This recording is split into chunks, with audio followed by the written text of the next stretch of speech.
राज्यातील खासगी शाळांची फी पाहून पालकांच्या पोटात अक्षरशः गोळा येतो। शहरातीलच नाही तर अगदी ग्रामीण भागातील शाळाही काही हजारात फी घेतात। निमशहरी व शहरी भागात तर थेट लाखोंच्या घरात फी असते। अगदी play group, nursery, LKG, UKG पासून सुरू होणारं अवाढव्य फीचं हे दुष्टचक्र थेट 10वी पर्यंत चालतं। एका विद्यार्थ्याचं 10वीचं शिक्षण होईपर्यंत किमान 5 ते 10 लाख रुपये खर्च होतात। नगर जिल्ह्यातही हीच स्थिती आहे। ग्रामीण भागातील काही शाळा तर अगदी प्ले ग्रुपलाही 25 ते 30 हजार रुपये फी घेतात। या खासगी शाळांच्या मनमानीला काही कायदाच नाही का? तर आहे। फक्त या शाळाच नेत्यांच्या बगलबच्च्यांच्या असल्यानं त्या विषयाकडे जास्त गांभीर्याने पाहिलं जात नाही। पण आता राज्य सरकार या अवाढव्य शैक्षणिक शुल्कावर एक सर्वसमावेशक धोरण आणि कायदा करण्याच्या विचारात आहे। 2025-26 या शैक्षणिक वर्षापर्यंत हा कायदा कदाचित आणला जाईल। शिक्षण मंत्री दादा भुसे यांनी स्वतः ही माहिती विधानसभेत दिली आहे। नेमकं काय आहे हे सगळं प्रकरण आणि काय कायदा येऊ शकतो हेच आपण या व्हिडिओतून पाहणार आहोत। नमस्कार, मी अद्वैता आणि आपण पाहत आहात अहिला नगर लाईव्ह 24, नगरी राजकारणाचं परफेक्ट अनालिसिस। मराठी शाळेत जे शिक्षण मिळतं ते सर्वोत्कृष्ट आहे असं फक्त बोललं जातं। खरंच जेवढे IAS किंवा IPS अधिकारी झाले त्यातील अगदी 90% अधिकारी हे मराठीतूनच शिकलेत। परंतु तरीही गेल्या काही वर्षांपासून इंग्रजी शाळांचं फॅट डोक्यात भिनलंय आणि जो तो इंग्रजी माध्यमांकडे पळाला।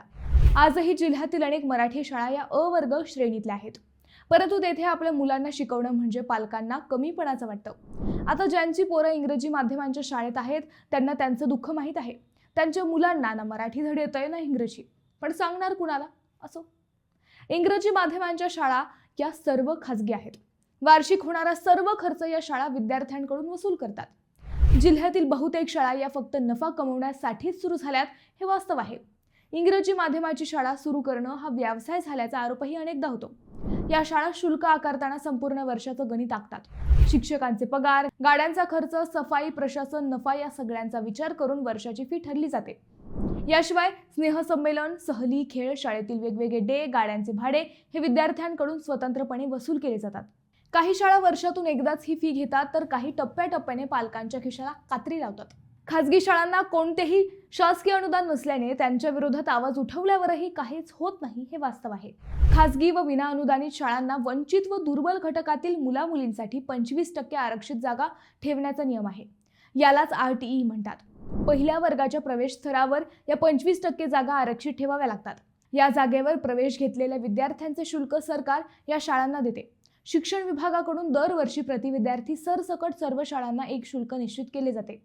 2025-26 या वर्षासाठी शासनाने RTEत प्रवेश दिलेल्या विद्यार्थ्यांचे प्रति विद्यार्थी 17,670 रुपये शाळांना देण्याचे जाहीर केले। म्हणजे शासन RTE ऍडमिशन घेतलेल्या प्रति विद्यार्थ्यांचे 17,670 रुपये शाळांना देणार आहे।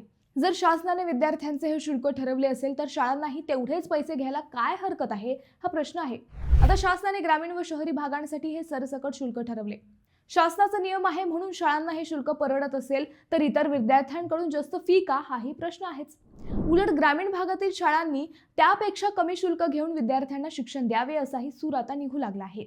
2 दिवसांपूर्वी विधानसभेच्या प्रश्नोत्तराच्या तासात आमदार राहुल कुल यांनी राज्यातील शिक्षण व्यवस्थेतील त्रुटीबाबत सभागृहात तारांकित प्रश्न विचारले। त्यापैकी एक प्रश्न होता खासगी शाळांतील मनमानी फीचा।